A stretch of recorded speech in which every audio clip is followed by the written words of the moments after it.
Setelah sebuah malam yang diguyur hujan di Kabupaten Bekasi, warga dikejutkan oleh penemuan jasad seorang perempuan muda yang tergeletak di dasar saluran air dalam area kawasan industri Mekarjaya, berdampingan dengan sebuah sepeda motor.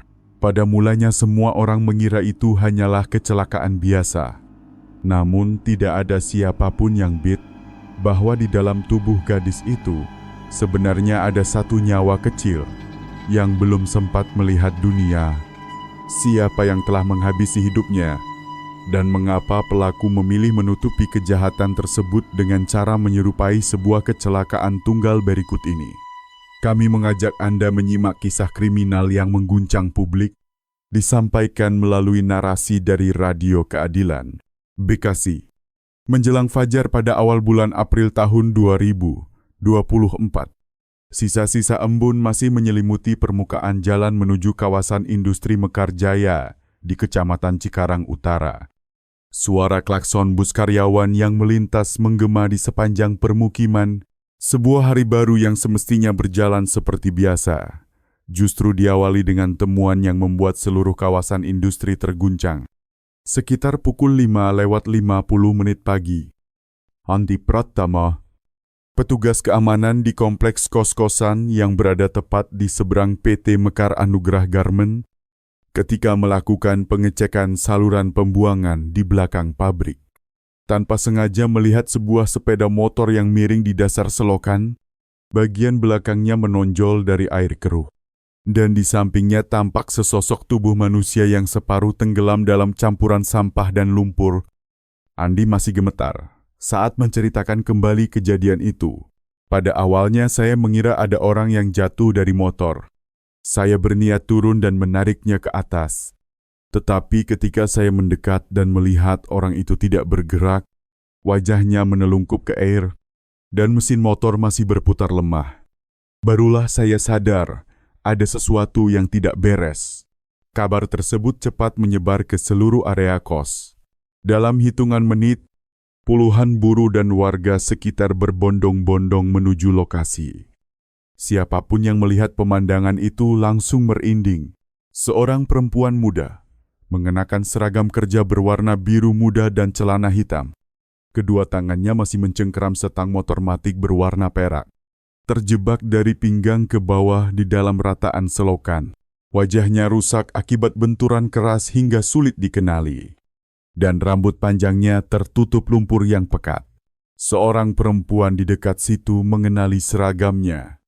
Tampaknya ia pekerja dari PT Mekar Anugrah Garment. Seragam itu memang hanya diproduksi khusus untuk pabrik tersebut. Tidak ada yang berani mendekat. Semua tatapan terpaku pada aliran air yang perlahan membawa potongan sisa kain dan minyak mesin. Beberapa lelaki hendak menarik sepeda motor keluar. Tetapi segera dicegah, jangan disentuh, panggil polisi, seru seseorang dengan tegas, sekitar pukul 6:15. Polisi dari Kelurahan Mekar Mukti menerima laporan dan segera datang ke lokasi. Area tersebut dipagari garis kuning sementara. Warga memadati kedua sisi jalan kecil dan berbisik-bisik tanpa henti.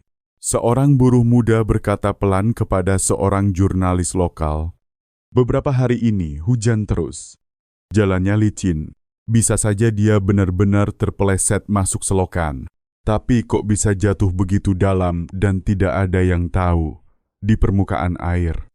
Lapisan minyak membentuk warna pelangi yang membaur.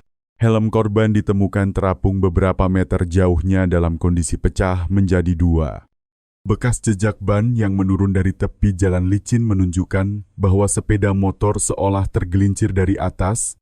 Semua tanda awal seakan mengarah pada kecelakaan lalu lintas biasa. Namun, kejanggalan demi kejanggalan mulai tampak. Seorang saksi yang tinggal di deretan kos terdekat berkata, "Sekitar pukul 10 malam kemarin, saya mendengar suara rem mendadak lalu senyap begitu saja. Saya pikir cuma ada pekerja yang pulang larut dan kurang hati-hati. Waktunya memang bertepatan dengan jam pulang shift. Tetapi tidak ada yang melihat korban jatuh atau mendengar teriakan minta tolong. Pertanyaan demi pertanyaan pun muncul dari kerumunan. Mengapa tidak ada yang menemukan lebih awal? Apakah mungkin dia tertabrak truk lalu ditinggal pergi pukul 6:40? Langit mulai cerah.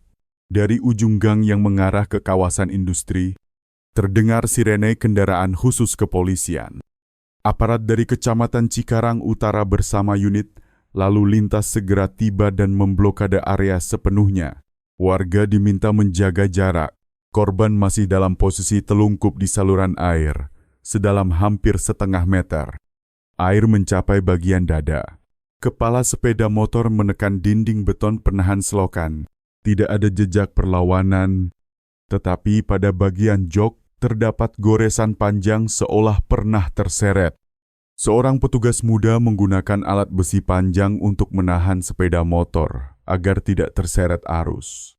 Tim investigasi memotret dengan teliti, mencatat arah selip ban, namun berdasarkan tinjauan awal, posisi tubuh korban tampak tidak konsisten dengan kecelakaan biasa. Ajun Komisaris Polisi Budi Santoso, Wakil Kepala Unit Reserse Kriminal Cikarang Utara. Tiba hanya beberapa menit kemudian, beliau menyampaikan, belum bisa disimpulkan apakah ini kecelakaan atau tindak pidana. Kami akan bekerja sama dengan unit terkait untuk memastikan kerumunan mendadak hening. Beberapa buruh perempuan saling menggenggam tangan, memandang tubuh tak bernyawa itu dengan mata berkaca-kaca. Seorang di antaranya bahkan menitikkan air mata. Seorang wartawan mencatat bahwa sandal jepit plastik berwarna merah muda masih menempel di kaki korban. Penuh lumpur, pemandangan itu menyesakan siapapun yang melihatnya. Sekitar pukul 7:10, tim penyelamat datang untuk mengangkat sepeda motor dan jasad tersebut. Seluruh sektor sekitar saluran air dipagari agar warga tidak masuk. Hujan gerimis mulai turun. Lampu senter dan kamera berkilat tanpa henti di atas tanah yang lembab, menerangi setiap detail kecil. Tepat pukul 8, kendaraan khusus dari Polres Kabupaten Bekasi tiba. Cahaya lampunya memantul di permukaan air yang keruh. Tim dari unit forensik datang untuk mengambil alih tempat kejadian. Perimeter pengamanan diperluas hingga 100 meter. Semua warga, pekerja, dan awak media diminta menjauh. Di dalam pagar pembatas, petugas bekerja dengan sangat hati-hati. Menutup area selokan untuk persiapan pemeriksaan. Satu per satu kamera, peralatan segel, dan kantong bukti dibuka. Tidak ada percakapan, hanya suara klik kamera dan hembusan angin di balik lembaran seng. Dari kejauhan, seorang warga bergumam, "Kalau kecelakaan, kok ngerinya begini ya?" Para teknisi forensik berbaju pelindung putih turun ke dasar saluran. Lumpur kental melekat di kedua sisinya. Sepeda motor matic berwarna perak masih terikat kuat. Ban depannya tertutup lumpur pekat. Bagian kepala motor retak. Spion patah. Seorang petugas membuka jok dan menemukan sebuah ponsel hancur. Kantong plastik kecil berisi beberapa lembar uang reseh, serta kartu identitas pegawai dari PT Mekar Anugrah Garment. Tulisan pada kartu itu sudah samar. Hanya terlihat bahwa pemiliknya berasal dari bagian produksi 3. AKP Budi Santoso berdiri di tepi saluran. Dia menatap 2 garis bekas, selip yang membentuk jalur sejauh lebih dari 3 meter menuju tepi air. Rumput patah dan cipratan lumpur berserakan. Seorang anggota tim memotret lagi. Pada pandangan orang awam, semuanya terlihat seperti kecelakaan sepele. Namun mata seorang penyelidik berpengalaman melihat sesuatu yang tidak sejalan. Beliau berkeliling, memperhatikan sudut posisi motor. Jika benar kecelakaan, arah tergelincir seharusnya mengikuti jalur kendaraan, tetapi motor justru terjatuh menyilang, menghadap hampir berlawanan arah. Meski begitu, ia tetap diam dan menunggu verifikasi. Instruksi singkat diucapkan, potret detail ban depan. Catat kedalaman jejak selip. Seorang teknisi menemukan sandal perempuan berwarna merah muda yang masih basah lumpur. Tidak jauh dari sana, helm pecah berada di antara tumpukan sampah. Semua diberi penanda dipotret, dan dikumpulkan sebagai barang bukti. Warga sekitar dimintai keterangan di tempat. Seorang pria setengah baya berkata, "Tadi malam saya dengar suara rem mendadak. Saya kira ada buruh ngebut lalu jatuh. Tidak menyangka pagi ini begini." Seorang buruh perempuan menambahkan, "Tempat ini gelap sekali. Tidak ada lampu. Lisin pula. Tapi tadi malam gerimiz tidak separah itu." Keterangan yang tidak saling menguatkan itu belum memberikan jawaban apapun. EKP Budi Santoso tetap mengkatat tenang. Para penyidik senior paham bahwa terkadang kondisi TKP berbicara lebih jelas daripada saksi manusia. Di permukaan air, minyak membentuk garis pelangi pucat. Baunya menyengat. Seorang petugas forensik mencatat arah benturan dan kedalaman saluran. Pada dinding beton, goresan panjang diberi tanda cat merah. Mungkin tempat motor menghantam. AKP Budi mengangguk. Matanya tetap tajam. Beliau menatap sekitar. Tempat itu sepi, tanpa kamera. Kedua sisinya hanyalah tembok seng dan pipa pembuangan. Jika itu kecelakaan nyata, mungkin perempuan itu celaka malam sebelumnya tanpa ada yang tahu. Tetapi jika bukan, lokasi seperti ini sangat mudah disalahgunakan untuk sesuatu yang jauh lebih gelap. Pikiran itu muncul sekilas, namun ia simpan dalam hati. Setelah seluruh dokumentasi selesai, sepeda motor ditarik menggunakan tali dan memperlihatkan serpihan kain terseret aliran lumpur. Seorang teknisi memungut benang berwarna biru mirip serat seragam buruh, lalu memasukkannya ke kantong bukti. Meski kecil, detail itu tetap dicatat. Proses pemeriksaan berlangsung hingga hampir pukul 10 pagi. Semua sampel tanah, air, minyak, dan barang pribadi disegel dan dibawa ke laboratorium. AKP Budi menandatangani berita acara, lalu memandangi TKP untuk terakhir kalinya. Aliran air keruh itu mengalir pelan di bawah terik matahari. Seperti menyimpan cerita yang tidak ingin diungkap. Kesannya memang seperti kecelakaan biasa, tetapi ada sesuatu yang terasa janggal, seperti potongan-potongan kecil, yang menolak cocok dengan gambaran sebuah insiden. Menjelang siang, kabar tentang penemuan itu menyebar cepat. Dalam beberapa jam, foto TKP dibagikan di berbagai grup Facebook dan WhatsApp buruh di Bekasi. Judul-judul seperti buruh perempuan meninggal di dekat pabrik atau kecelakaan tragis. Identitas belum diketahui bermunculan. Beberapa orang mengaku mengenali sepeda motor tersebut sebagai kendaraan yang sering terparkir di area produksi 3. Rasa penasaran bercampur pilu membuat informasi itu menyebar bagaikan api tersapu angin. Sekitar pukul 3 sore di Kelurahan Mekarmukti, tim penyidik Cikarang Utara menerima telepon dari seorang perempuan dengan suara bergetar. "Saya sepupunya," katanya, melihat foto motor di internet. "Saya kenal nomor platnya. Itu motor Sari Utami. Informasi ini segera diverifikasi. Dalam data registrasi kendaraan milik kawasan industri Mekarjaya, nomor plat yang disebutkan benar-benar cocok dengan sepeda motor yang ditemukan di lokasi kejadian. Skuter Matic berwarna perak itu dibeli secara kredit sekitar lebih dari setengah tahun sebelumnya. Terdaftar atas nama Sari Utami, berusia 22 tahun, berasal dari Desa Sumberrejo, Kecamatan Wonosari, Kabupaten Gunung Kidul, Daerah Istimewa Yogyakarta."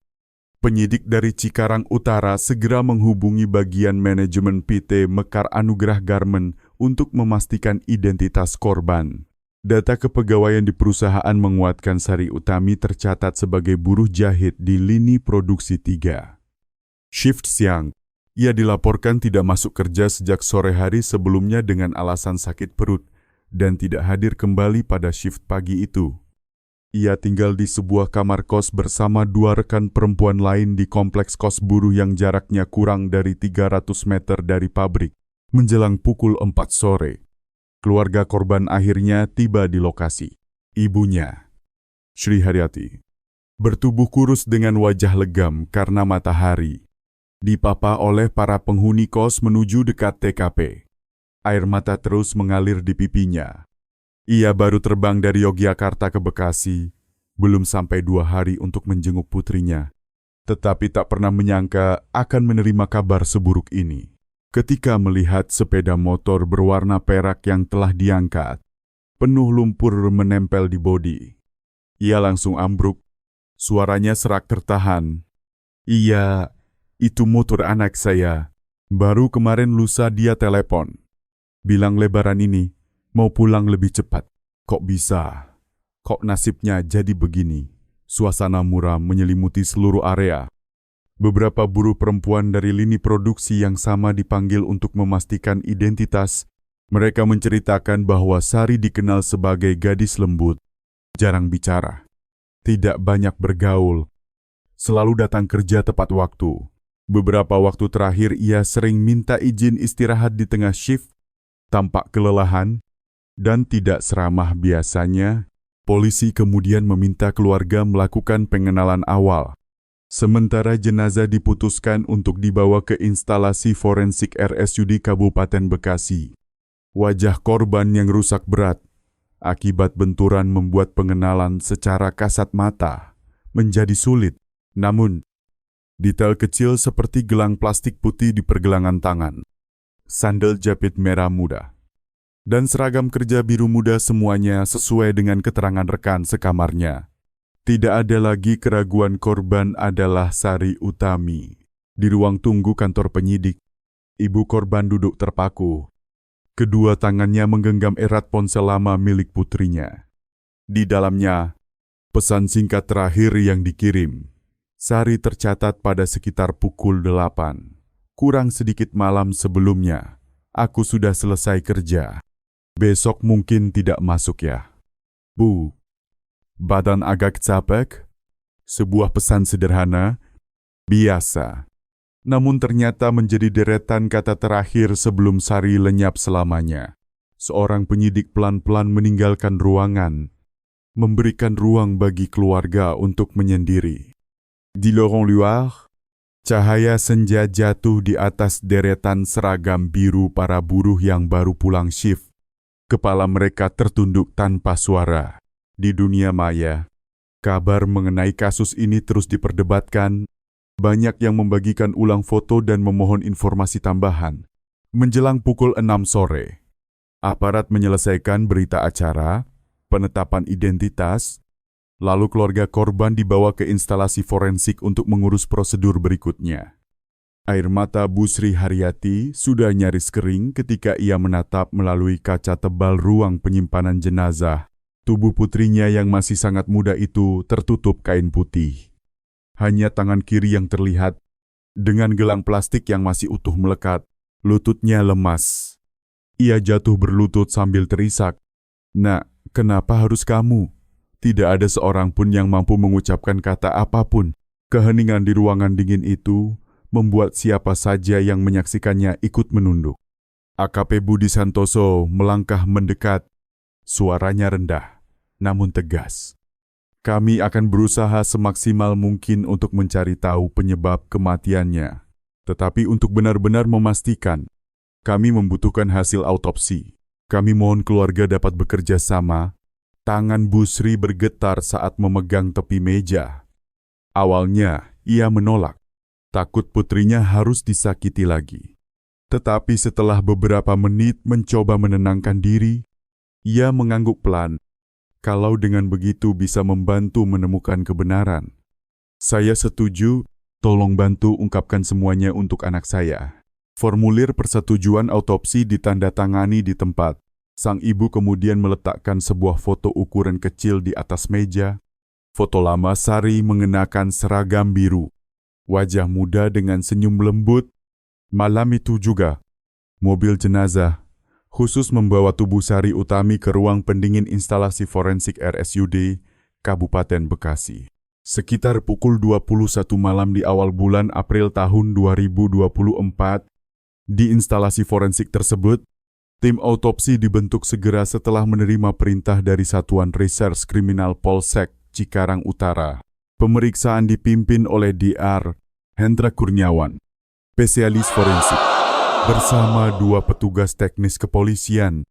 Subjek pemeriksaan adalah Sari Utami, perempuan berusia 22 tahun, buruh PT Mekar Anugerah Garmen yang diduga meninggal akibat kecelakaan lalu lintas.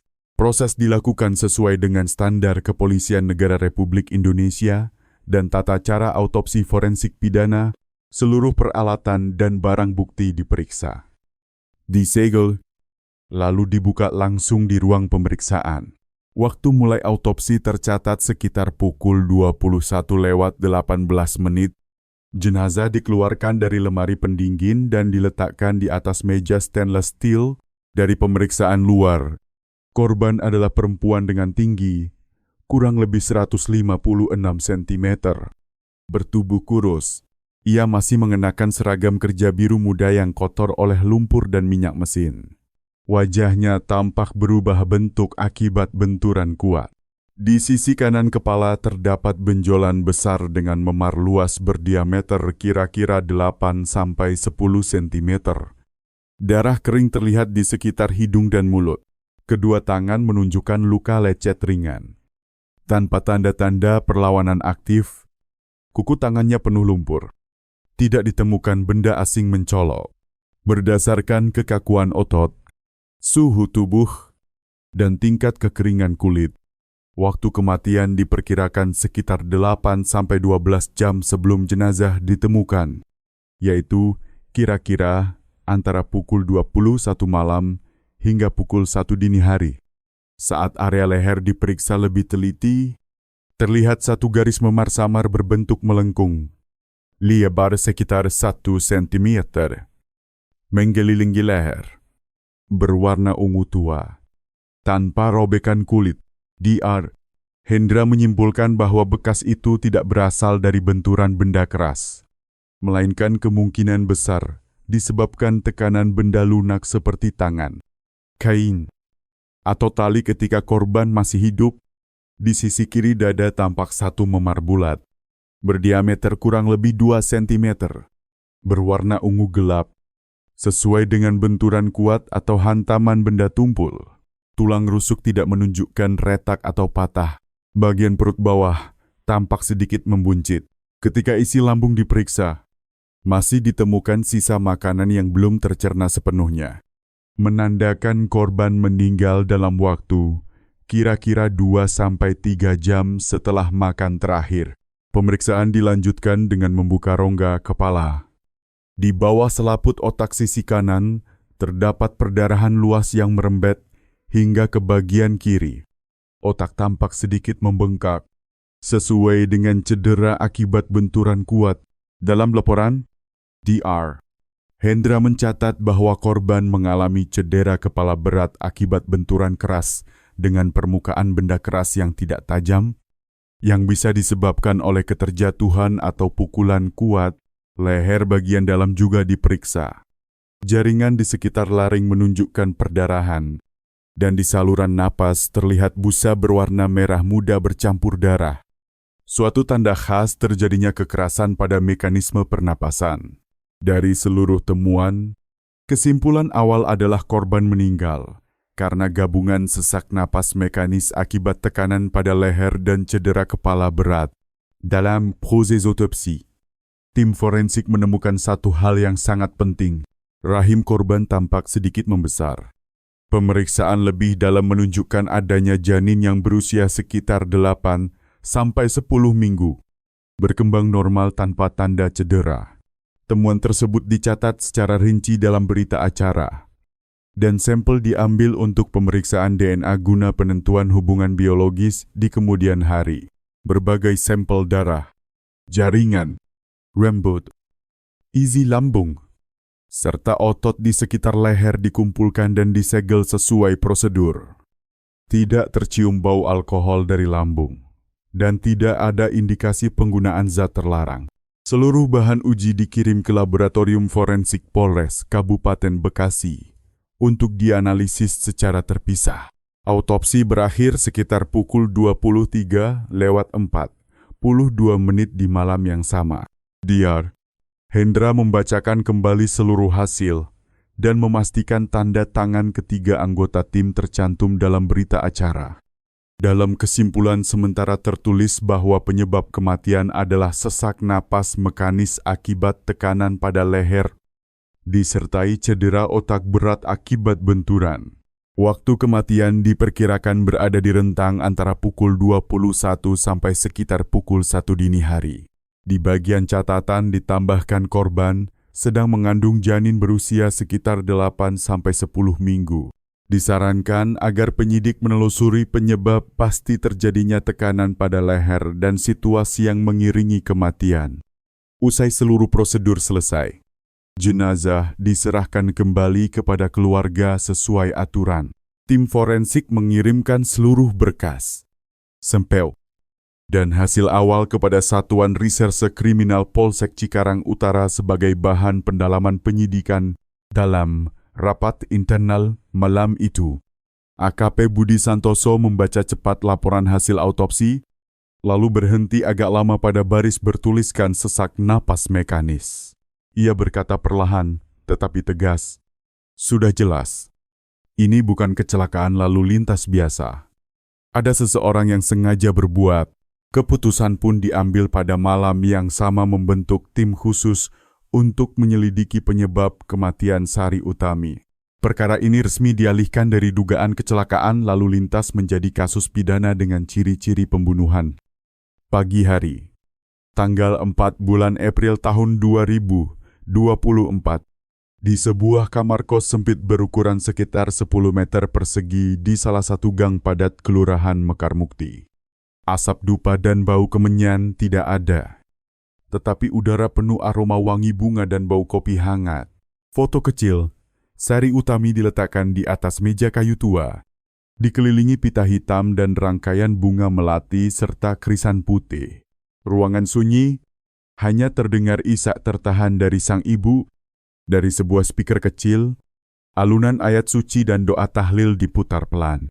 Keluarga memutuskan untuk memandikan dan mengafani jenazah di Bekasi sebelum dibawa pulang ke kampung halaman di Gunung Kidul untuk dimakamkan. Kerabat dari kos-kosan sekitar dan para perantau sesama orang Jawa yang bekerja di pabrik garmen itu datang satu persatu, menyalami keluarga dan mengucap bela sungkawa. Sari Utami adalah anak kedua dari 3 bersaudara. Ayahnya meninggal lebih dulu. Ibunya bekerja sebagai petani kecil. Penghasilan pas-pasan. Setelah lulus dari sekolah kejuruan, Sari merantau ke Bekasi bersama beberapa teman dengan harapan bisa membantu ibunya memperbaiki atap rumah yang selalu bocor di musim hujan. Dalam foto-foto keluarga yang masih tersimpan, Sari hampir selalu tersenyum lembut, dengan mata bercahaya dan rambut hitam yang ditata rapi. Sosok seorang gadis muda yang baru mulai menapaki hidup dengan impian sederhana. Kerabatnya bercerita bahwa Sari jarang bicara, hidup tertutup, dan hampir setiap bulan mengirim uang ke desa tanpa pernah terlambat. Ibunya, Bu Sri Haryati yang berusia sekitar 54 tahun, masih mengingat jelas panggilan telepon terakhir hanya beberapa hari sebelum putrinya meninggal. Dia bilang belakangan ini sering capek, mungkin karena sering lembur. Saya menyuruhnya kalau lelah, pulang saja beberapa hari istirahat di kampung. Dia malah tertawa. Katanya, biar aku kuatkan dulu. Bu, nanti setelah gajian bulan ini, aku pulang. Aku janji. Sampai di situ, suara sang ibu selalu pecah dan tidak mampu melanjutkan cerita. Di desa, para tetangga mengenal Sari sebagai gadis kecil yang penurut dan rajin. Ketika kabar kecelakaan sampai, semua terkejut. Dan ketika kemudian diketahui bahwa ia bukan hanya kecelakaan, melainkan korban pembunuhan. Sementara di dalam rahimnya ada janin kecil. Seluruh kampung terasa sesak. Prosesi pemakaman sederhana di kampung berlangsung dalam gerimis, tanpa iring-iringan megah. Hanya doa, tangis, dan kalimat perpisahan dari keluarga dan tetangga satu dusun. Bu Sri Haryati duduk bersila di lantai ubin rumah. Matanya bengkak merah. Tangannya yang gemetar berulang kali merapikan kerudung dan kain putih di atas foto putrinya. Ia tetap sulit percaya bahwa anak gadis yang pergi merantau untuk membantu ibunya kini terbaring kaku di dalam peti. Di tengah suasana duka itu, sebuah mobil berlogo kepolisian berhenti di depan deretan kos di Bekasi tempat keluarga sementara tinggal. 3 petugas berseragam masuk membawa map berisi salinan laporan forensik. Mereka mengangkat tangan, menggugap salam, lalu menunduk di depan foto Sari. AKP Budi Santoso berbicara dengan suara lembut, "Ibu, kami ikut berbelasungkawa sedalam-dalamnya, tapi kami juga perlu menanyakan beberapa hal untuk memperjelas perkara ini. Mohon ibu bisa tenang dan membantu kami." Sang ibu mengangkat wajah yang tampak sangat letih. Budi membuka berkas, menjelaskan pelan dan jelas. Hasil autopsi menunjukkan Sari tidak meninggal karena kecelakaan biasa, melainkan karena sesak napas akibat tekanan pada leher. Dan di dalam tubuhnya, kami menemukan janin berusia sekitar 8-10 minggu. Suasana di dalam kamar kos mendadak terasa menurun, seolah udara menjadi berat. Lantunan doa dan bacaan ayat suci dari speaker kecil yang sedari tadi mengalun perlahan tiba-tiba berhenti. Bu Zriaryati terpaku di tempat. Kedua tangannya mencengkeram kuat ujung tikar. Sorot matanya kosong. "Bapak bilang apa tadi anak saya?" Hamil suaranya parau. "Tidak mungkin. Dia tidak pernah cerita. Dia itu masih seperti anak kecil." AKP Budi Santoso menatapnya. Nada bicaranya tetap tenang namun tak menyisakan keraguan. "Hasil pemeriksaan sudah jelas. Bu, kami perlu bantuan keluarga. Kalau ada yang tahu apapun tentang hubungan pribadi almarhumah belakangan ini." Kepala Bu Sri tertunduk. Air mata kembali jatuh tanpa tertahan. "Saya tidak tahu. Dia kerja terus. Jarang sekali telepon. Setiap kali saya tanya urusan pribadinya, dia malah ketawa, bilang dia masih mau fokus bayar hutang buat saya dulu. Dia anak baik. Tidak pernah bikin saya khawatir. Kalau memang seperti kata Bapak, kenapa dia harus sembunyi? Kenapa tidak cerita saja? Supaya tidak mati sia-sia begini." Kalimatnya terputus di tengah. Ditelan Ishak. Udara di kamar kos yang sempit itu terasa padat. Seperti suara pun enggan keluar. Seorang kerabat meraih pundaknya. "Mengcoba menenangkan." Namun air mata di pipinya sendiri juga mengalir. AKP Budi hanya mengangguk kecil. Tak menambahkan kata-kata. "Ayah paham." Pertanyaan-pertanyaan seperti itu akan menghantui ibu ini untuk waktu yang sangat lama. Seorang petugas lain mencatat keterangan, memastikan bahwa keluarga benar-benar tidak mengetahui kehamilan almarhumah dan tidak tahu siapa ayah dari bayi dalam kandungan itu. Setelah seluruh prosedur selesai, berkas ditutup dengan hati-hati. AKP Budi bangkit berdiri, menghadap foto Sari Utami di meja kecil dan menundukkan kepala sopan. "Kami akan mencari kebenaran. Bu, siapapun yang bertanggung jawab akan kami bawa ke hadapan hukum. Ibu mohon percaya." Sang ibu mengangguk pelan, mata masih penuh air saat memandang sosok perwira itu pergi. Tangannya gemetar saat menuang teh ke cangkir. Suaranya serak. "Saya cuma butuh tahu siapa yang sudah menghancurkan hidup anak saya. Kalau keadilan bisa ditegakkan untuk dia, saya tidak minta apa-apa lagi." Di luar, langit Bekasi tampak kelabu. Gerimis halus mulai turun. Tangisan mengantar kepergian gadis muda itu berpadu dengan suara angin yang menyapu atap seng berkarat. Prosesi duka berlangsung senyap, tanpa iring-iringan musik, tanpa karangan bunga yang mewah. Hanya air mata tulus seorang ibu miskin yang melepas anak perempuannya di dalam kamar. Bunga melati dan krisan putih di atas meja perlahan layu, dan foto kecil Sari dengan senyum lembut seolah memudar di balik uap air mata.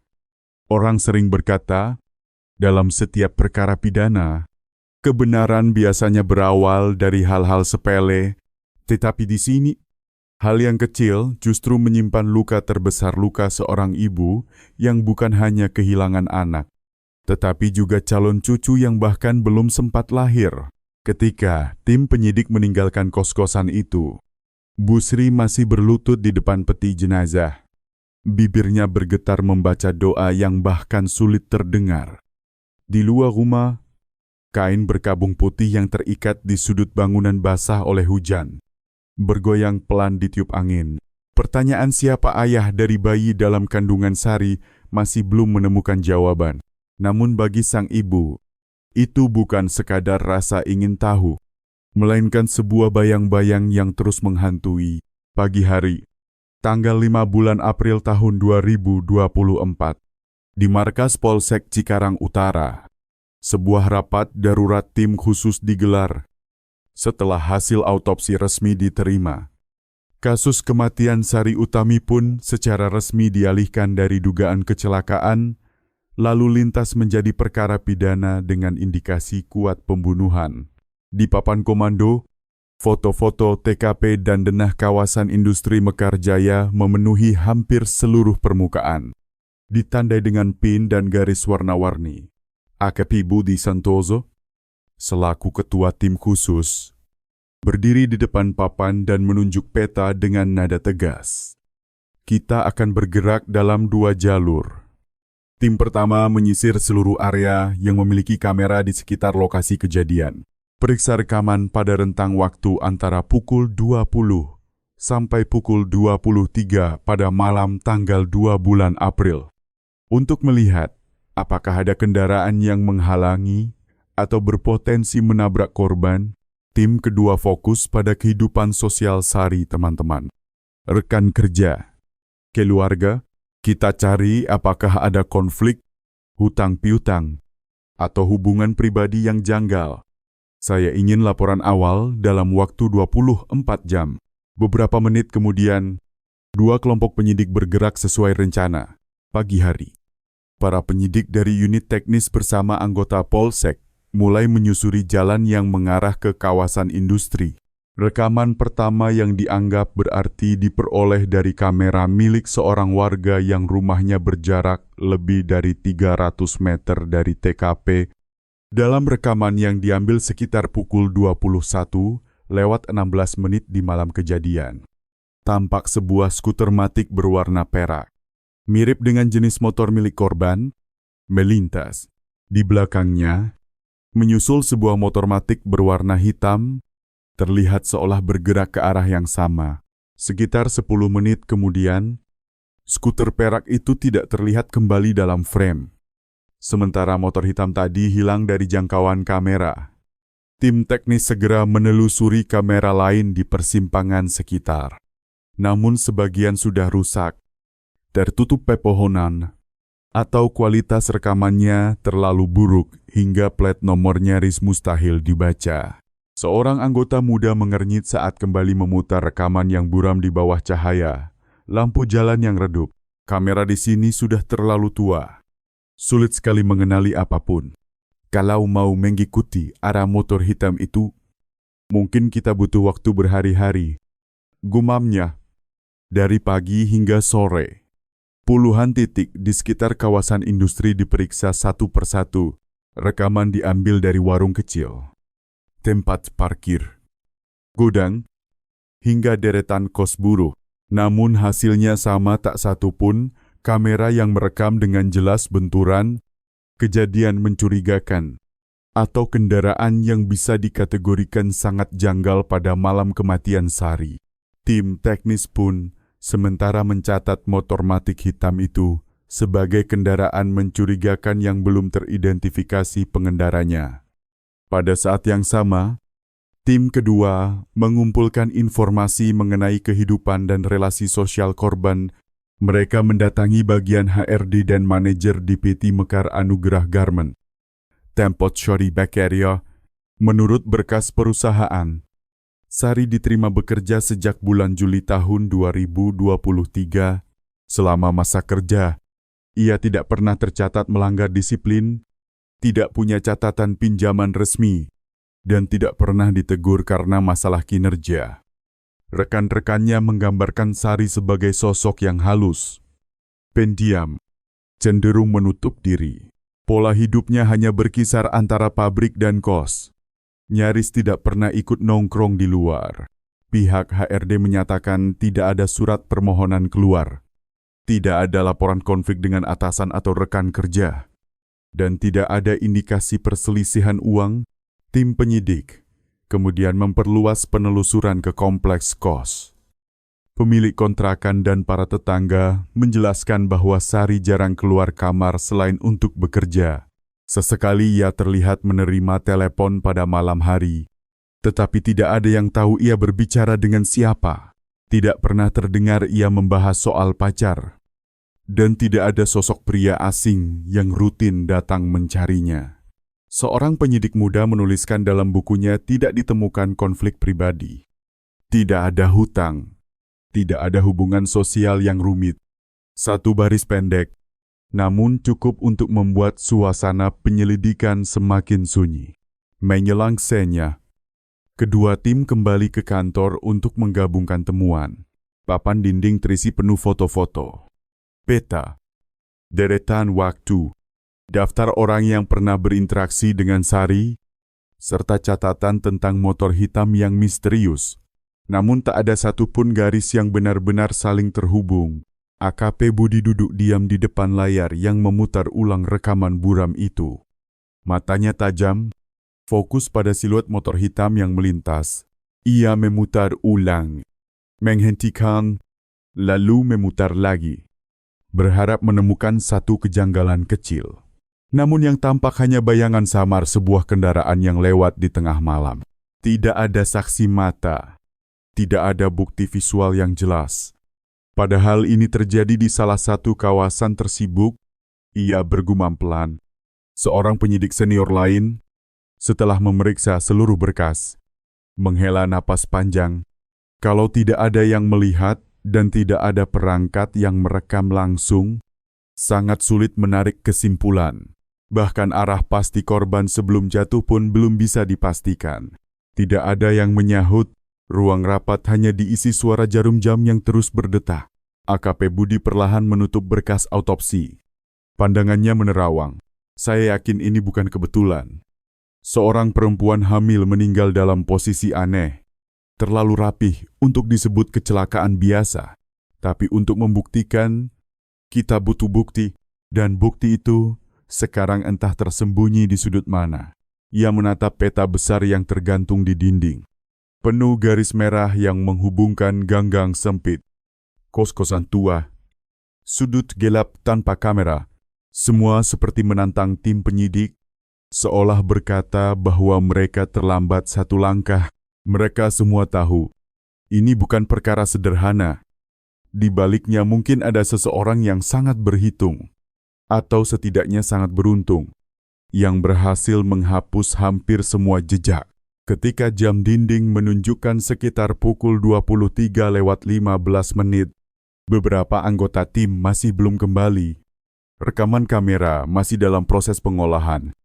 Dan berkas mengenai relasi sosial korban masih nyaris kosong. Di atas meja, hanya tersisa tumpukan map tebal yang diterangi lampu kuning. AKP Budi mengetuk pelan ujung pulpen ke meja. Lalu bersuara lirih, lebih seperti berbicara kepada diri sendiri. Besok kita harus mengubah arah. Kita kejar data dari ponsel korban. Kalau dia sempat berkomunikasi dengan seseorang sebelum meninggal, itu satu-satunya benang yang bisa menuntun kita ke pelakunya. Tanggal 8 bulan April tahun 2024, kasus Sari Utami memasuki hari kelima penyelidikan. Di meja tim khusus, puluhan map laporan menumpuk foto TKP, hasil autopsi, rekaman kamera, daftar saksi, semuanya telah diperiksa ulang hingga berkali-kali. Namun perkara itu masih belum bergerak, tidak ada petunjuk baru, tidak ada saksi tambahan, tidak ada kendaraan lain yang bisa dipegang, dan yang paling mengganjal, ponsel milik korban masih belum ditemukan. AKP Budi Santoso sebagai ketua tim, duduk menatap papan tulis besar yang dipenuhi tulisan merah, tidak ada kamera yang merekam langsung. Tidak ada saksi, ponsel hilang di bawahnya. Foto skuter perak korban yang terperosok di selokan terpasang mencolok. Rapat pagi hari berjalan singkat, tetapi berat. Seorang penyidik melaporkan, "Kami sudah menyisir seluruh area di sekitar TKP dengan radius kurang lebih 500 meter. Bahkan memakai alat pelacak logam, tidak ditemukan ponsel milik korban. Ada kemungkinan ponsel tersebut terpental jauh atau sudah diambil seseorang sebelum petugas datang." AKP Budi bertanya lagi, "Waktu terakhir ponsel itu terdeteksi sinyalnya sudah dipastikan." "Sudah, Pak. Berdasarkan data dari operator, sinyal terakhir muncul sekitar pukul 21:23 pada malam tanggal 2 bulan April, di area yang berjarak kurang lebih 200 meter dari TKP. Setelah itu ponsel langsung tidak aktif dan tidak pernah menyala lagi." Ia mengangguk pelan, tidak menambahkan apa-apa. Seorang anggota muda di sampingnya berbisik, "Kalau ponsel menghilang sebelum korban jatuh, mungkin ada orang lain yang membawanya." Suasana di ruang rapat kembali mengendur. Seolah semua orang sedang memikirkan hal yang sama, kemungkinan hadirnya sosok kedua di dekat korban pada malam itu. Sore harinya, tim teknis kembali ke lokasi. Untuk ketiga kalinya dalam 1 minggu, mereka menelusuri saluran air yang kini sudah agak kering setelah dibersihkan. Bau lumpur dan minyak masih menyengat. Para penyidik mengorek tanah di tepi selokan dengan sangat teliti, lapi demi lapi, namun tetap tidak menemukan apapun. Tidak ada ponsel, tidak ada barang baru, tidak ada bekas yang berbeda dari temuan pada pemeriksaan pertama. AKP Budi berdiri di tepi saluran, memperhatikan setiap sudut. Dengan nada berat, ia berkata kepada rekan-rekannya, "Kalau ponsel itu diambil seseorang, berarti ada orang lain yang datang ke sini setelah atau bahkan sebelum kejadian. Kalau tidak, seharusnya ponsel masih terkubur di lumpur. Bagaimanapun, ponsel itu tidak mungkin menghilang sendiri." Ucapannya membuat para penyidik semakin tertekan. Ponsel itu kini menjadi barang bukti paling penting, kunci yang dapat membuka seluruh percakapan terakhir Sari. Dan hilangnya perangkat tersebut dengan cara yang begitu aneh membuat semua skenario sebelumnya terasa rapuh. Malam harinya, rapat internal kembali digelar di kantor kepolisian. Seorang penyidik memaparkan hasil penelusuran rekaman CCTV untuk kedua kalinya. Tidak ditemukan kendaraan yang jelas-jelas mencurigakan atau menghalangi jalan. Satu-satunya rekaman yang sedikit, berarti tetap sama skuter perak dan sebuah motor matic hitam yang melintas di belakangnya. Namun karena hujan deras saat itu, plat nomor dan wajah pengendara sama sekali tidak tampak jelas. "Bagaimana dengan data komunikasi lain?" tanya AKP Budi. "Kami sudah menyaring seluruh riwayat kontak di ponselnya," lapor seorang penyidik. "Hanya ada satu nomor asing yang sering menghubungi korban pada pekan terakhir. Nomor ini terdaftar di kota Semarang. Tetapi layanan sudah nonaktif 3 hari setelah korban meninggal. Pengguna sebenarnya belum bisa diidentifikasi." AKP Budi Santoso termenung sejenak. "Dan ponsel korban, kalau memang ada orang yang mengambilnya, besar kemungkinan orang itu punya kaitan langsung dengan kematiannya." Tidak ada yang menyahut. Semua memahami tanpa perlu kata-kata. Kasus ini mulai memasuki fase tersulit. Fase di mana semua hipotesis terdengar masuk akal, tetapi belum ada satupun yang benar-benar bisa dibuktikan. Seorang penyidik senior akhirnya bersuara, pelan namun jelas. Kalau pelaku sempat berada di TKP, dia pasti tahu bahwa area itu tidak terpantau kamera. Dia cukup tenang untuk menghapus jejak dan membawa kabur ponsel. Itu bukan pelaku kebetulan. Kalimat itu membuat ruangan seketika senyap. Semua mata beralih ke foto TKP yang terpampang di layar saluran air. Tepian beton, dinding seng tinggi. Hal-hal yang tampak biasa itu kini memiliki makna baru. Semua elemen tersebut membentuk pelindung sempurna bagi sebuah tindakan kejahatan yang sudah diperhitungkan dengan matang. AKP Budi bersandar di kursinya. Tatapannya tajam tetapi dalam. Ia berucap lirih, seolah mengajak dirinya sendiri berpikir. Seorang perempuan berusia 22 tahun meninggal karena sesak napas. Tidak ada riwayat konflik, tidak berhutang, tidak ada tanda perampokan. Hanya satu ponsel yang hilang. Siapa yang begitu membutuhkan ponsel itu? Dan untuk alasan apa? Tidak ada yang bisa menjawab. Malam itu, ketika jam di dinding hampir menunjukkan pukul 23:47, para penyidik masih duduk di depan tumpukan berkas. Hujan di luar turun stabil. Pantulan airnya terlihat di kaca jendela yang buram. Di atas meja, tulisan ponsel belum ditemukan dilingkari dengan pena merah tebal. Kalimat pendek itu seolah menghentikan seluruh langkah perkara. Dalam dunia kejahatan, ketika pelaku memilih menghilangkan sebuah barang bukti, itu berarti ia sangat paham apa yang harus disembunyikan. Tanggal 10 bulan April tahun 2024, kasus Sari Utami memasuki pekan kedua penyelidikan. Setelah 5 hari menyisir tanpa henti, tim khusus belum juga menemukan titik terang. Ponsel korban lenyap, rekaman kamera kabur, jaringan sosialnya tampak bersih, dan berlembar-lembar berkas hanya mengulang fakta yang sama tanpa membawa jawaban baru. Di saat situasi terasa buntu, satu informasi muncul dari tim intelijen lapangan. Para penyidik mendapatkan keterangan dari sekelompok buruh yang bekerja di lini produksi yang sama dengan korban. Mereka menyebutkan, belakangan ini beredar kabar bahwa Sari Utami diduga memiliki hubungan pribadi dengan seorang kepala produksi berkebangsaan Tiongkok bernama Zhang Hao. Atasan langsung di lini produksi 3 PT Mekar Anugrah Garment.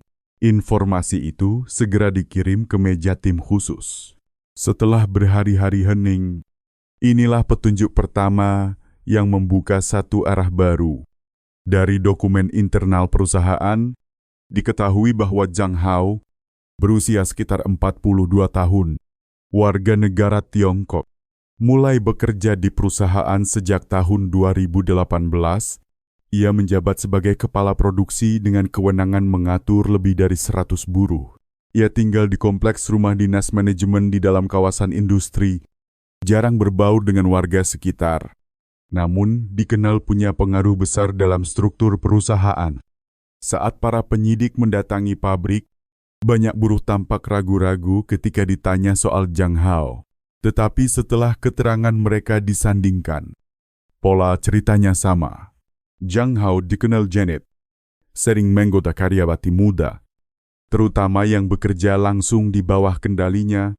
Beberapa orang pernah melihatnya pulang sangat larut, dan pada jam-jam itu, ia kerap memanggil beberapa buruh perempuan ke ruangannya dengan alasan membantu pengecekan barang.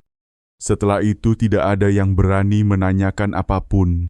Sejumlah buruh bahkan dengan tegas menyatakan pernah mendengar Sari dipanggil ke ruang kerja pribadi Zhang Hao berkali-kali dalam bulan terakhir sebelum ia meninggal. Saat itu, Sari tampak lebih lelah, semakin pendiam, dan beberapa kali mendadak mengajukan izin. Tim penyidik kemudian menelusuri jadwal kerja Zhang Hao pada hari kejadian. Data absensi mencatat ia resmi meninggalkan area produksi sekitar pukul 20:30 dengan kendaraan pribadinya. Namun kamera di gerbang belakang yang mengarah ke area beton dekat saluran air sudah rusak sejak sekitar 1 pekan sebelumnya. Tidak ada seorang pun yang bisa memastikan kapan sebenarnya ia benar-benar keluar dari kompleks. Petugas keamanan shift malam hanya mengingat satu hal, dia pulang lebih malam dari biasanya. Seperti hari-hari lain, dari penilaian awal, Zhang Hao dikategorikan memiliki latar belakang yang rumit. Di masa lalu, pernah ada pengaduan anonim yang menuduhnya melakukan pelecehan terhadap buruh perempuan. Namun manajemen tidak pernah mengambil tindakan karena tidak ada bukti fisik. Di lingkungan yang serba tertutup seperti kawasan industri, isu itu cepat menghilang dari permukaan, meski tetap beredar dalam bisik-bisik para pekerja yang menyebutnya sebagai atasan yang berkuasa dan sulit tersentuh. Rangkaian detail itulah yang membuat tim khusus memberi perhatian ekstra. Berkas tentang Zhang Hao ditarik dari arsip dan dibandingkan dengan seluruh data lain usia, posisi, jam pergerakan, dan rentang waktu ketika Sari terakhir kali terlacak. Semuanya perlahan terlihat sejajar. Korban keluar dari pabrik sekitar pukul 20:45. Sinyal terakhir ponselnya tercatat pada pukul 21:23. Di area sekitar 200 meter dari perusahaan, seluruh rentang waktu itu berada tepat di celah kosong yang belum bisa dijelaskan dalam pergerakan Zhang Hao ketika tim penyidik mendatangi tempat tinggalnya di kompleks rumah dinas manajemen. Zhang Hao muncul dengan raut percaya diri, berbicara lancar, dan tampak kooperatif. Ia bersikeras mengaku tidak terlibat dan menyebut semua rumor hanya fitnah. Namun selama pemeriksaan, para penyidik menangkap sikap kaku jawabannya singkat, tatapannya dingin, dan ia selalu mengalihkan pandang ketika nama Sari Utami disebut. Ia menyerahkan catatan jadwal rapat, daftar perjalanan dengan mobil pribadi, dan beberapa dokumen pendukung. Tetapi ada satu kekosongan, mencolok tidak. Ada keterangan jelas mengenai kemana ia pergi antara pukul 20 hingga sekitar pukul 22 malam pada hari kejadian. Laporan singkat mengenai pemeriksaan itu dikirim ke tim khusus malam itu juga. Di bagian akhir, satu kalimat digarisbawahi dengan tinta merah Zhang Hao, kepala produksi lini 3, memiliki indikasi kuat sebagai pihak yang patut dicurigai. Perlu dilakukan pemantauan pergerakan dan pengumpulan bukti lanjutan secara diam-diam. Rapat tim khusus kembali digelar. Suasana ruang pertemuan terasa berat. AKP Budi Santoso menelusuri lembar demi lembar laporan. Matanya menegang. Kepingan-kepingan yang sebelumnya tercerai-berai kini mulai menyusun satu pola korban yang sedang mengandung janin sekitar 8 hingga 10 pekan. Seorang atasan berkewarganegaraan asing dengan posisi berkuasa, kamera yang kebetulan rusak, dan sebuah ponsel yang tiba-tiba lenyap, semuanya mengarah ke satu titik. Perintah dikeluarkan pada malam itu juga verifikasi menyeluruh riwayat Zhang Hao. Pantau semua pergerakannya. Lakukan pengawasan terselubung 24 jam. Satu tim khusus segera ditempatkan di sekitar kompleks rumah dinas manajemen.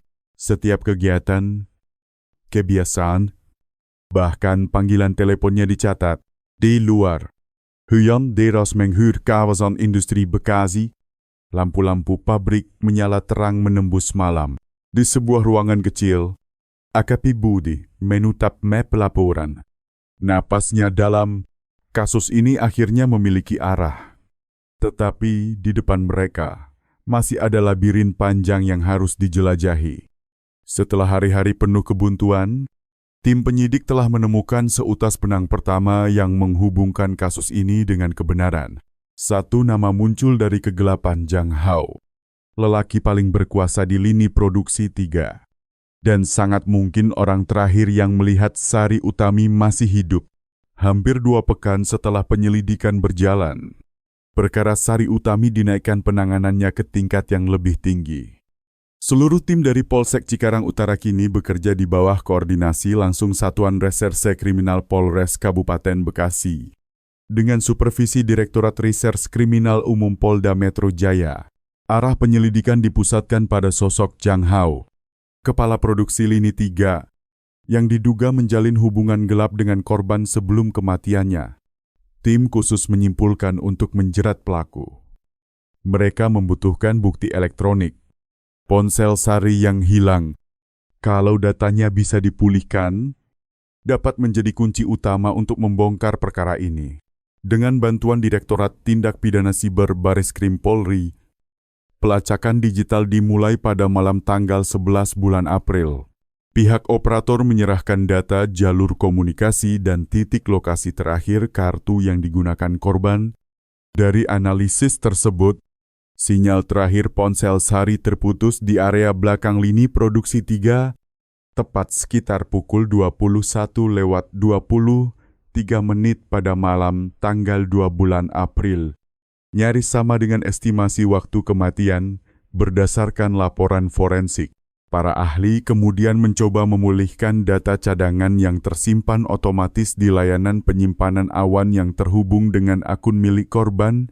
Setelah berjam-jam pemrosesan, sistem berhasil mengekstraksi rangkaian pesan singkat yang dikirim dan diterima pada malam naas tersebut.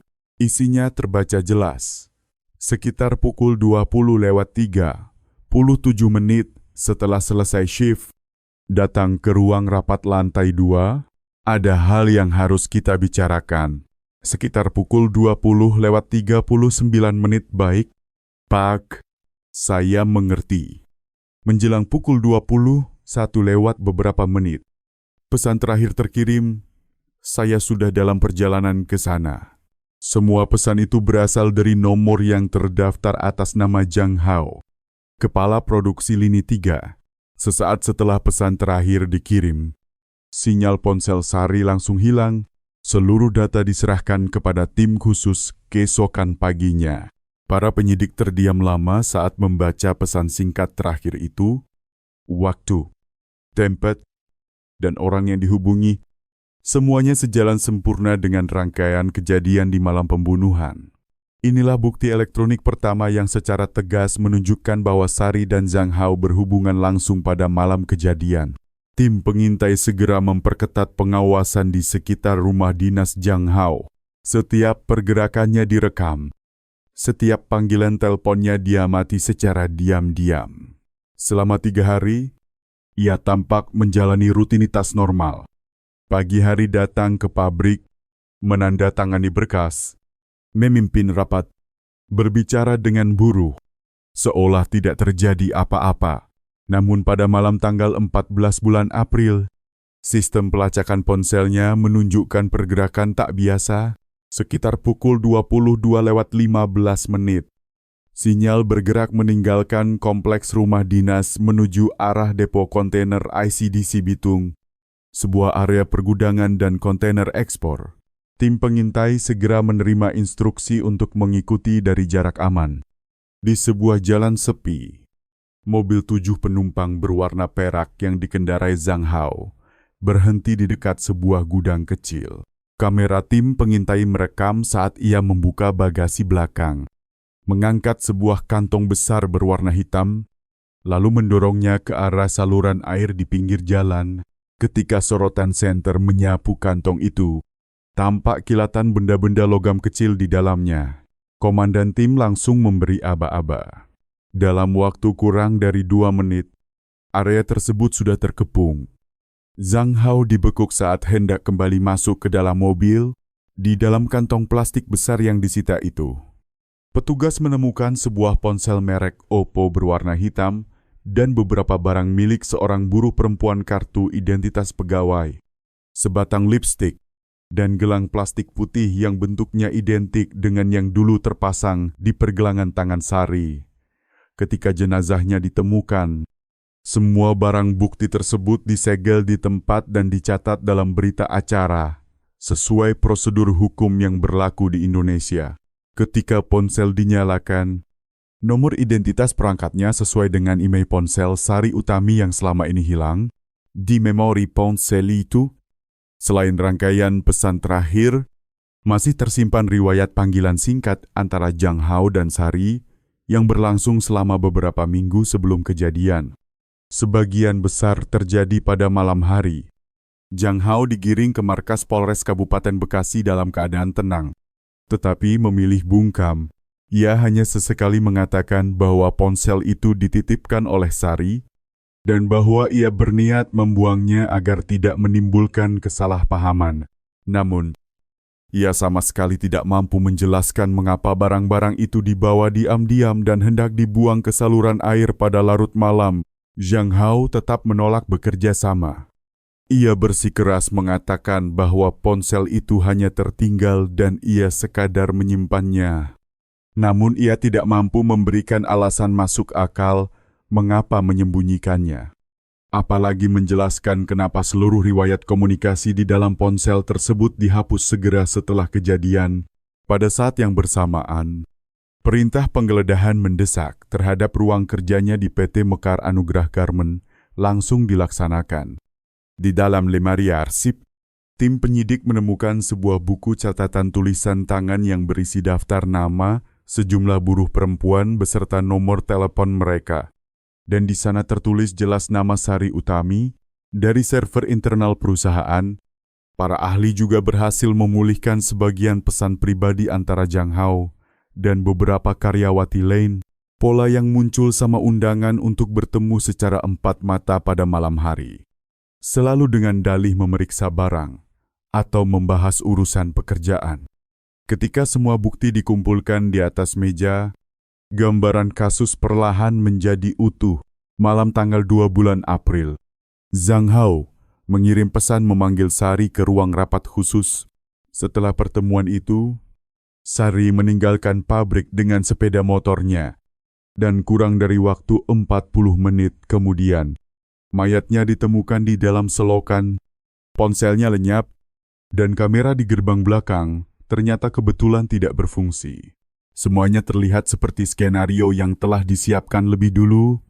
Sekitar pukul 23:30 malam yang sama, surat perintah penangkapan sementara terhadap Zhang Hao diterbitkan berdasarkan pasal pembunuhan dalam Kitab Undang-Undang Hukum Pidana Indonesia.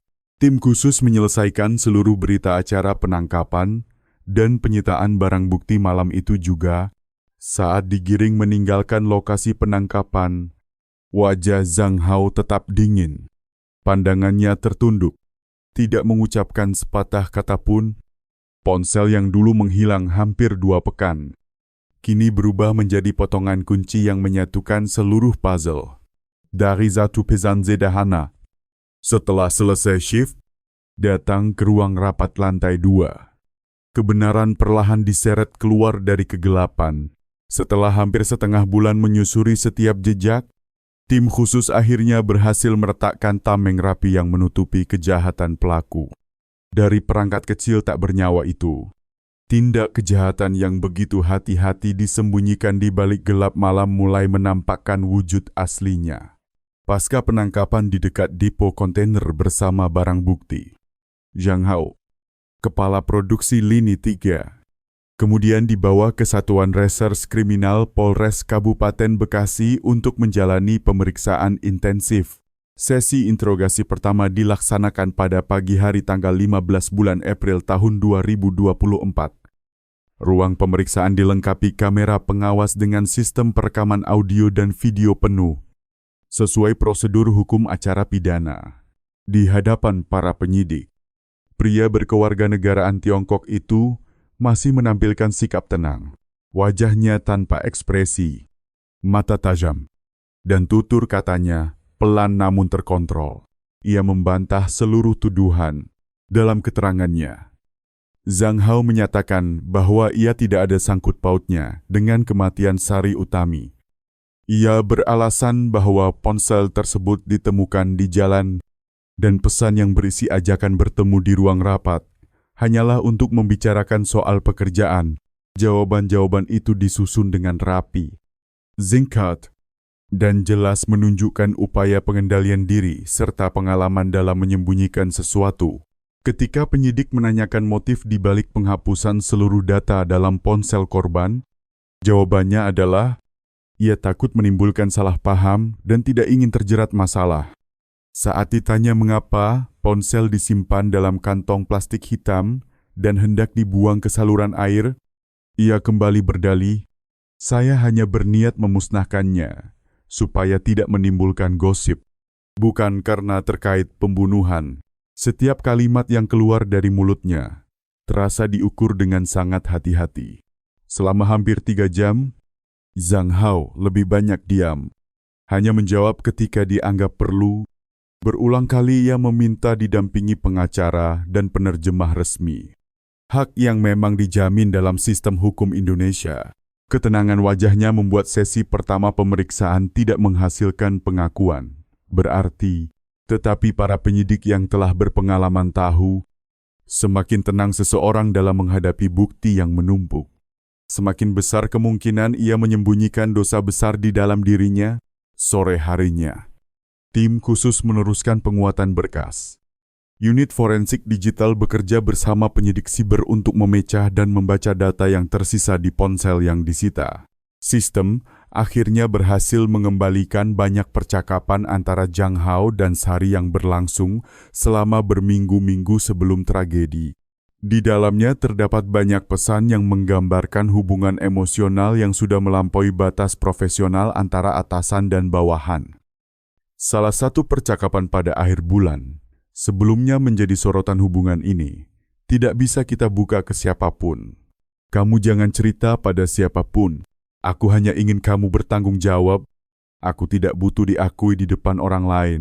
Beberapa kalimat pendek itu sudah cukup untuk menegaskan bahwa hubungan mereka tidak lagi sebatas urusan pekerjaan. Tak lama kemudian, para ahli forensik biologis mengumumkan hasil pemeriksaan DNA terhadap janin berusia sekitar 8-10 minggu di dalam rahim korban. Hasilnya menunjukkan kecocokan hampir 100% dengan sampel DNA Zhang Hao. Begitu lembar hasil itu sampai di ruang pemeriksaan, seluruh anggota tim khusus berkumpul. AKP Budi Santoso meletakkan setumpuk berkas tebal di atas meja. Satu persatu foto, laporan, dan hasil analisis disusun di depan Zhang Hao. Bukti-bukti itu terhampar jelas, data komunikasi ponsel, pesan yang sudah dipulihkan, rekaman kamera yang menangkap saat ia membuang kantong hitam ke selokan, dan pada akhirnya, hasil tes DNA yang tak terbantahkan. Zhang Hao terdiam, wajahnya mulai berubah. Keyakinan pada ekspresinya perlahan luntur. Ia berusaha mempertahankan ketenangan, tetapi jemarinya bergetar halus ketika membaca kesimpulan ilmiah yang tercetak jelas kecocokan DNA antara janin dan diri Zhang Hao mencapai lebih dari 99,98%. Ruangan itu mendadak hening. Beberapa saat kemudian, tersangka mengangkat kepala, menunduk lagi, lalu mengalihkan pandangan. Suaranya parau, pendek. Saya tidak bermaksud membunuhnya. Saya hanya ingin menakut-nakuti, tidak menyangka akan menjadi seperti ini. Pengakuan pertama itu terdengar kering, tetapi berat. Zhang Hao menarik napas panjang, bahunya merosot, seolah bebannya kini tak lagi bisa disangkal. Semua ucapannya dicatat dengan teliti dalam berita acara pemeriksaan setelah berhari-hari konfrontasi, hingga pertengahan bulan April tahun 2024. Kisah di balik kematian Sari Utami sedikit demi sedikit tersingkap di ruang interogasi Satuan Reserse Kriminal Polres Kabupaten Bekasi. Pria yang dulu memegang jabatan tertinggi di lini produksi 3 kini hanya duduk menunduk. Nyaris tanpa perlawanan, di hadapannya, tumpukan berkas tebal berisi bukti bertumpuk-tumpuk riwayat pesan, rekaman kamera, hasil autopsi, dan laporan DNA yang dingin menunjukkan bahwa janin di rahim korban adalah anak kandungnya sendiri. Menurut rekonstruksi berdasarkan berkas, hubungan antara Zhang Hao dan Sari dimulai diam-diam sejak bulan-bulan terakhir tahun 2023. Pada awalnya, hanya berupa kegiatan lembur mengecek barang, pujian berlebihan, dan perhatian yang tidak biasa dari seorang atasan kepada karyawan baru, di bawah cahaya lampu neon yang temaram di pabrik, di antara deretan meja potong kain dan suara mesin jahit yang berdengung rutin, ia perlahan membangun kepercayaan Sari. Seorang pria dewasa yang berpengalaman, memiliki kuasa, dan seorang gadis desa yang polos, jarang bersosialisasi. Hubungan itu berkembang melampaui batas tanpa pernah benar-benar disadari Sari. Atau mungkin hanya dia yang tidak menyadari bahwa dirinya sedang digiring masuk ke dalam perangkap. Memasuki bulan Maret tahun 2024. Sari mengetahui dirinya hamil. Ia beberapa kali mencoba menemui Zhang Hao, meminta ia bertanggung jawab dan memberikan kepastian tentang masa depan anak yang dikandungnya. Namun alih-alih menghadapi kenyataan, Zhang Hao memilih bungkam. Ia tahu bahwa di negara asalnya ia sudah berkeluarga. Dan kehadiran seorang anak di luar pernikahan bukan hanya akan menghancurkan rumah tangganya, tetapi juga karier dan posisi terhormatnya di perusahaan. Jika hubungan terlarang itu terbongkar, ia bukan hanya berpotensi kehilangan pekerjaan, tetapi juga bisa dipulangkan ke negaranya dalam keadaan tercela. Maka dari itu, lahirlah permintaan kejam. Ia memaksa Sari menggugurkan kandungan. Dari data yang dipulihkan dari ponsel, beberapa pesan yang dikirimkannya terasa dingin. Kamu tidak boleh mempertahankan bayi itu. Paham, kalau ini ketahuan, saya hancur. Aku hanya ingin kamu bertanggung jawab. Aku tidak perlu status apa-apa. Tidak, kamu harus menggugurkannya. Saya akan biayai semua. Tapi tidak boleh ada seorang pun tahu. Pesan-pesan singkat itu menunjukkan bahwa konflik di antara mereka sudah mencapai titik genting. Sari bersikukuh menolak menggugurkan kandungan. Ia mengatakan akan berhenti bekerja, pulang ke kampung, melahirkan anaknya, dan menceritakan seluruh kebenaran. Ucapan itu yang membuat Zhang Hao benar-benar panik. Sejak saat itulah, ia mulai menyusun rencana untuk membungkam Sari selamanya. Malam tanggal 2 bulan April, setelah selesai lembur, Sari menerima pesan panggilan untuk bertemu. Setelah selesai shift, datang ke ruang rapat lantai 2. Kita perlu bicara.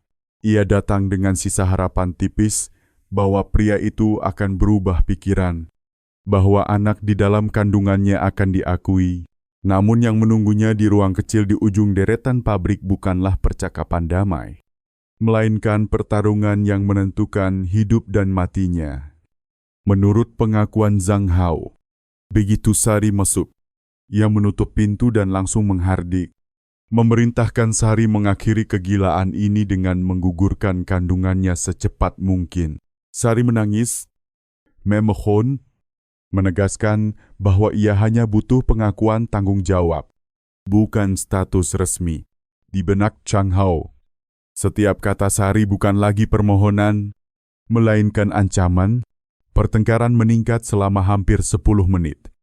Sari terisak dan pada akhirnya mengancam akan melaporkannya ke manajemen dan menceritakan semuanya.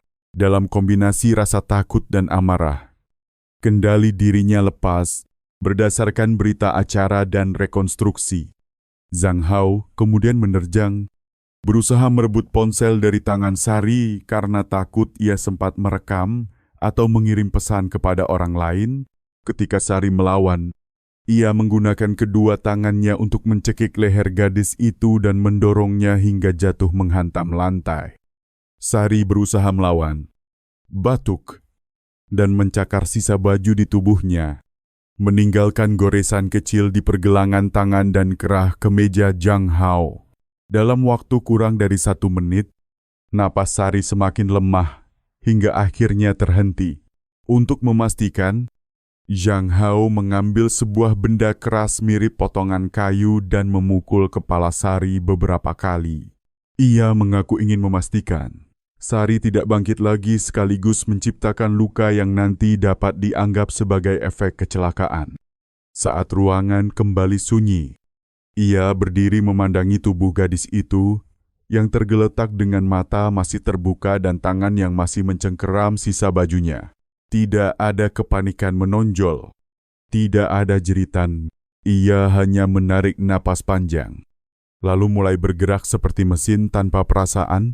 Ia membereskan ruangan, menghapus jejak, mengelap leher korban dengan tisu, memasukkan ponsel ke saku celana dan mematikannya. Setelah itu, ia menyeret tubuh Sari ke pintu belakang pabrik, di area yang memang tidak terjangkau kamera, lalu menariknya menuju selokan di dekat jalan beton di belakang kawasan industri. Di luar, hujan deras awal musim mengguyur tanpa henti.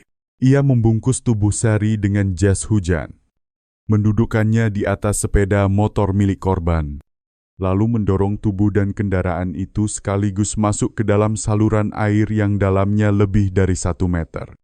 Motor miring, roda belakang masih berputar pelan. Lampu depan menyorot buram di antara lebatnya hujan. Seluruh rangkaian itu hanya memakan waktu kurang dari 10 menit. Skenario sebuah kecelakaan tunggal pun terbentuk, dan Zhang Hao yakin tidak akan ada yang curiga. Usai menghapus jejak, ia kembali ke ruang kerja, mengganti pakaian, mencuci rambut, membersihkan sepatunya, lalu mengemudikan mobil menuju rumah dinas seolah baru pulang lembur seperti biasa. Dalam perjalanan, ia menaruh ponsel Sari di dalam bagasi mobil. Berniat menghancurkannya beberapa hari kemudian, 3 hari setelah itu. Saat kabar buruh perempuan tewas karena kecelakaan ramai diperbincangkan di media sosial, Zhang Hao tetap muncul di lini produksi. Memberi instruksi, menegur bawahan, tertawa kecil di sela rapat. Seakan tidak ada apa-apa yang berubah. Di bagian akhir berita acara pemeriksaan, tercatat jelas kalimatnya, "Saya tidak ingin membunuhnya, tapi dia memaksa saya. Saya hanya takut kehilangan semua yang saya punya." Namun bagi para penyidik, mereka paham bahwa ini bukanlah ledakan kemarahan sesaat, melainkan rangkaian tindakan dingin dari seseorang yang lebih takut kehilangan reputasi dan posisinya daripada menanggung dosa merenggut 2 nyawa yang tak berdaya. Ketika berita acara pemeriksaan itu dibacakan kembali dari awal hingga akhir, Zhang Hao terdiam sangat lama. Ruang interogasi hanya diisi suara gesekan pena yang menari di atas kertas. Sosok pria yang dulu berkuasa di lantai produksi kini membungkuk di depan meja besi. Punggungnya melengkung, seakan seluruh berat masa lalunya menimpa sekaligus. Lampu kuning di langit-langit memantulkan cahaya tajam ke wajahnya yang kini tampak bengkok oleh putus asa. 1 nyawa muda dan seorang bayi yang belum sempat lahir telah direnggut hanya karena egoisme dan ketakutan seorang lelaki pengecut. Pagi hari, tanggal 25 bulan Mei tahun 2024, di Pengadilan Negeri Bekasi. Sidang pertama perkara pidana dengan terdakwa Zhang Hao, kepala produksi lini 3 berkewarganegaraan Tiongkok, resmi dibuka. Ia didakwa melakukan tindak pembunuhan terhadap buruhnya sendiri. Kasus ini telah mengguncang opini publik selama berbulan-bulan. Seorang buruh garmen muda, Sari Utami, berusia 22 tahun, bersama janin yang dikandungnya, dibunuh dengan kejam tepat di lingkungan tempat ia mencari nafkah. Di balik kejahatan itu tersingkap perhitungan dingin dan kepentingan pribadi. Semuanya terselubung di balik citra sopan seorang manajer asing di kawasan industri Bekasi. Sejak pagi buta, ratusan warga, rekan kerja, dan buruh dari PT Mekar Anugrah Garmen sudah berkumpul di depan gerbang pengadilan. Mereka berdiri diam di bawah terik matahari, menggenggam bunga berwarna putih sebagai simbol penghormatan terakhir untuk gadis malang itu. Di dalam, ruang sidang dipenuhi suasana khidmat dan berat. Di deretan bangku depan, Bu Sri Haryati, ibu korban, memeluk erat bingkai foto putrinya. Wajah lembut, mata bersinar, senyum tipis yang dulu begitu hidup, sekarang hanya tinggal dalam ingatan. Ketika Zhang Hao digiring masuk ke ruang sidang, seluruh ruangan seketika hening. Ia melangkah pelan, kepala tertunduk, wajah pucat, sama sekali tidak menyisakan gambaran sombong dari seorang atasan yang pernah memimpin lebih dari 100 buruh. Yang tampak hanyalah sosok terdakwa, lusuh, lelah, dan tak lagi punya tempat untuk bersembunyi. Perwakilan Kejaksaan Negeri Bekasi kemudian membacakan surat dakwaan setebal lebih dari 10 halaman. Suaranya tenang namun tegas. Setiap kata seolah terukir di udara, bahwa terdakwa Zhang Hao, lahir tahun 1982, warga negara Tiongkok, selama bekerja di PT Mekar Anugrah Garmen, telah menyalahgunakan posisinya sebagai atasan untuk menjalin hubungan terlarang dengan bawahannya, yaitu korban Sari Utami, hingga menyebabkan korban hamil, bahwa ketika korban menuntut tanggung jawab, terdakwa, karena takut reputasi, pernikahan, dan jabatannya terguncang. Telah merencanakan pertemuan empat mata, mencekik korban hingga meninggal dunia. Lalu merekayasa tempat kejadian agar tampak seperti kecelakaan tunggal. Jaksa menegaskan bahwa perbuatan terdakwa tergolong sangat berat, menunjukkan sikap kejam dan tak berperik kemanusiaan. Merampas langsung hak seseorang untuk hidup, hak paling mendasar yang dijamin bagi setiap manusia. Di hadapan majelis, berkas penyidikan dipaparkan. Hasil autopsi forensik menunjukkan korban meninggal karena sesak napas mekanis dan cedera kepala berat. Sidik jari terdakwa ditemukan di ponsel milik korban. Data yang dipulihkan dari layanan penyimpanan awan memperlihatkan pesan terakhir yang dikirim dari nomor terdakwa kepada korban. Setelah selesai shift, datang ke ruang rapat lantai 2. Kita perlu bicara. Hasil uji DNA dari laboratorium forensik menyimpulkan bahwa janin berusia sekitar 8-10 minggu di kandungan korban adalah anak biologis terdakwa. Rangkaian bukti yang dingin itu menjadikan semua penyangkalan Zhang Hao sebelumnya runtuh tak bersisa. Ketika diberi kesempatan menyampaikan kata-kata terakhir, terdakwa berdiri dengan kepala tertunduk. Suaranya pelan dan bergetar. Ia mengatakan menyesal, mengatakan bahwa ia hanya ingin menakuti dan tidak bermaksud membunuh. Namun semua orang di ruang sidang tahu, penyesalan itu datang terlambat dan tidak akan pernah mampu mengembalikan 2 nyawa tak berdosa yang telah direnggut. Setelah bermusyawarah, majelis hakim menyatakan bahwa tindakan terdakwa menunjukkan adanya perencanaan, niat jahat, dan kehendak kuat untuk menghilangkan nyawa orang lain demi melindungi nama baiknya sendiri. Ini adalah perbuatan dengan tingkat keseriusan tertinggi, bertentangan dengan nilai moral dan rasa kemanusiaan, menimbulkan kemarahan yang luas di tengah masyarakat. Dan karena itu, majelis menilai terdakwa harus disingkirkan secara permanen dari kehidupan sosial. Berdasarkan ketentuan hukum yang mengatur tindak pembunuhan berencana terhadap perempuan yang diketahui sedang hamil, serta memperhatikan faktor-faktor yang memperberat hukuman. Setelah menilai seluruh keadaan perkara, riwayat hidup terdakwa, dan dampak sosial yang ditimbulkan, Pengadilan Negeri Bekasi menjatuhkan vonis hukuman mati kepada Zhang Hao atas tindak pidana pembunuhan yang dilakukannya. Begitu palu diketuk dan putusan dibacakan, ruang sidang tenggelam dalam keheningan yang menyesakkan. Ibu korban terjatuh lemas di kursi. Air matanya menetes di atas foto putrinya. Beberapa buruh yang duduk di belakang spontan berdiri dan saling berpelukan sambil terseduh. Di luar gedung pengadilan, bunga-bunga putih yang dipegang para buruh mulai berjatuhan tertiup angin. Keadilan, setidaknya secara hukum, telah ditegakkan, namun harga yang harus dibayar terasa terlalu besar. Dalam pernyataan setelah sidang, perwakilan aparat penegak hukum menegaskan bahwa vonis berat ini bukan hanya jawaban atas suatu tindakan kejam, tetapi juga merupakan peringatan keras tentang pentingnya martabat, etika, dan tanggung jawab di lingkungan kerja, bahwa apapun jabatan dan kewarganegaraannya, setiap orang yang melukai, merendahkan, dan merampas hak hidup orang lain akan dimintai pertanggungjawaban di hadapan hukum Indonesia. Usai putusan, reaksi publik meledak. Media cetak, televisi, program investigasi kriminal, dan berbagai kanal berita membahas kasus ini secara luas, mengecam tindakan tak berperi kemanusiaan yang dilakukan terdakwa.